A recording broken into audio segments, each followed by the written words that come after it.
Dear friends, today's class is about theories of dividend. You know,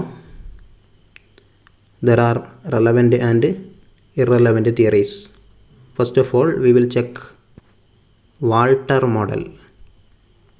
You know, Walter model is one of the relevant theories of dividend. Dividend policy is based on the relationship between internal rate of return and cost of capital or required rate of return. Walter model പറയുന്നത് Walter model എന്ത് അടിസ്ഥാനപ്പെടുത്തിയിരിക്കുന്നു? Walter model പ്രകാരം dividend policy, ഒരു സ്ഥാപനത്തിൻ്റെ dividend policy internal rate of റിട്ടേണും cost of ക്യാപിറ്റലും തമ്മിലുള്ള ബന്ധത്തെ അടിസ്ഥാനപ്പെടുത്തിയിരിക്കുന്നു. ഓക്കെ, എന്ന് പറഞ്ഞാൽ investment decision and dividend decision are inter related.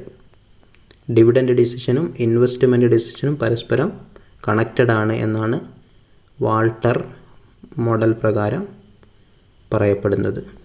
Okay, വാൾട്ടറുടെ സമീപനങ്ങൾ എന്തൊക്കെയാണ്?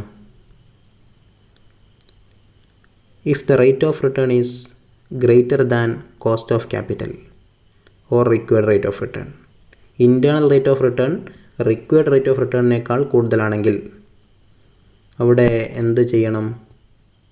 Retention of earnings, that is reinvest entire earnings. Such firms are called growth firms, that is zero pay out. Okay, required rate of റിട്ടേണിനേക്കാളും internal rate of return കൂടുതലാണ്. Okay, ആ ഒരു സാഹചര്യത്തിൽ retention of earnings ആണ്, zero pay ഔട്ടാണ് സ്വീകരിക്കേണ്ടത് എന്നാണ് വാൾട്ടറുടെ അഭിപ്രായം. എന്നാൽ if the rate of return is internal rate of return is less than cost of capital or required rate of return, അങ്ങനെയാണെങ്കിൽ നേരെ ഓപ്പോസിറ്റാണ് ചെയ്യേണ്ടത്. Distribution of entire earnings to shareholders, 10% payout ratio. Such firms are called declining firms. Okay, growth firms ആണെങ്കിൽ ഒരുപാട് investment opportunities മുമ്പിലുണ്ടെങ്കിൽ അങ്ങനെ ആവുമ്പോഴാണ് rate of return കൂടുതൽ വരുന്നത്. Internal rate of return cost of ക്യാപിറ്റലിനേക്കാളും കൂടുതൽ വരുന്നത്. അപ്പോൾ അത്തരം സ്ഥാപനങ്ങൾ ഫണ്ടുകൾ റിട്ടേൺ ചെയ്യാണ് വേണ്ടത്. എന്നാൽ rate of return cost of ക്യാപിറ്റലിനേക്കാളും കുറവാണെങ്കിൽ അവിടെ ഫുൾ പേ ഔട്ടാണ് നടത്തേണ്ടത് എന്നാണ് വാൾട്ടറുടെ അഭിപ്രായം. Such firms are called declining firm. Okay, ഇനി ഈക്വൽ ആണെങ്കിലോ? ഇൻറ്റേർണൽ റേറ്റ് ഓഫ് റിട്ടേണും കോസ്റ്റ് ഓഫ് ക്യാപിറ്റലും ഈക്വലായി വന്നാൽ here shareholders are indifferent whether the firm pays dividend or retain profit. They are indifferent. Okay, such firms are called normal firms. Normal firms ആവുമ്പോൾ അവിടെ ഏത് വേണമെങ്കിലും ആവാം, paying dividend or retaining profit.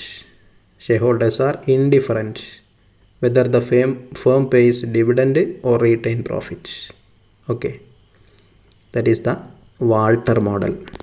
The next is Gordon model. What is Gordon model?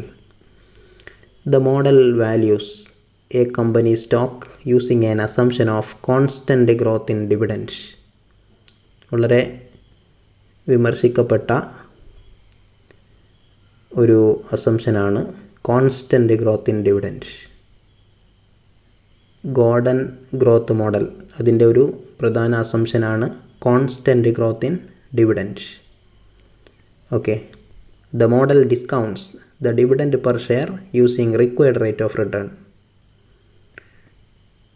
Present വാല്യൂയിലേക്ക് discount ചെയ്യുന്നു. Required rate of return ഉപയോഗിച്ചുകൊണ്ട് discount ചെയ്യുന്നു ഈ model. The model discounts the dividend per share using required rate of return. ഇന്നിനാണ് നാളേക്കാൾ പ്രാധാന്യം എന്നതാണ് ഗോർഡൻ്റെ പക്ഷം. ഓക്കെ, ശേഷം പറയാം.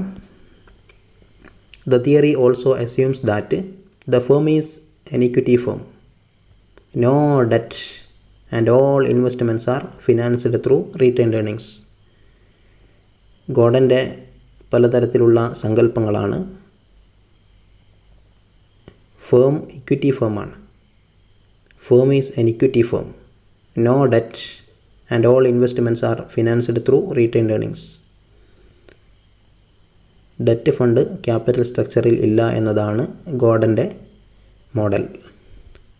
അത് പ്രകാരമാണ് ഡിവിഡൻഡ് പോളിസിയെ ഗോർഡൻ നോക്കിക്കാണുന്നത്. Investors are rational. Accordingly they wanted to avoid risk. Financing through retained earnings is risky for the investor. Okay. The behavior of investor is described as bird in hand argument. ഇവിടെ ഇൻവെസ്റ്ററുടെ ബിഹേവിയറിനെ Gordon സാമ്യപ്പെടുത്തുന്നത് bird in hand ആർഗ്യുമെൻറ്റുമായിട്ടാണ്. എന്ന് പറഞ്ഞാൽ a bird in hand is worth two in the Bush.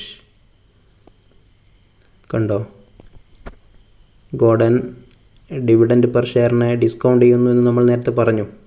Required rate of return ഉപയോഗിച്ചുകൊണ്ട് discount present വാല്യൂയിലേക്ക് discount ചെയ്യുന്നു എന്ന് പറഞ്ഞല്ലോ. അതാണ് bird in hand argument. A bird in hand is worth two in the bush. നാളെ 2 രൂപ കിട്ടുന്നതിലും ഇന്ന് 1 രൂപ കിട്ടലാണ് ബെറ്റർ. ഓക്കെ, അതാണ് policy. A bird in hand is worth two in the bush as early as possible. Dividend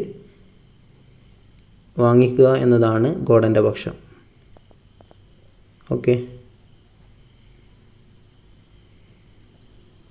ഇതാണ് Gordon model. The next is Modigliani Miller model. As per this model, dividend policy does not affect the wealth of shareholders. Irrelevant തിയറിയാണ്. Dividend പോളിസിയും wealth of ഷെയർ ഹോൾഡേഴ്സും തമ്മിൽ യാതൊരു ബന്ധവുമില്ല. Okay. Value of the firm depends solely on its earning power. Earning power ഉപയോഗിച്ചുകൊണ്ടാണ്. Earning per share, ഇങ്ങനെയുള്ള earning power നോക്കിയിട്ടാണ് ഒരു സ്ഥാപനത്തിൻ്റെ വാല്യൂ വിലയിരുത്തുന്നത്. The value of the firm depends only on its earning power, not on dividend policy എന്നാണ് Modigliani Miller model പറയുന്നത്. Okay.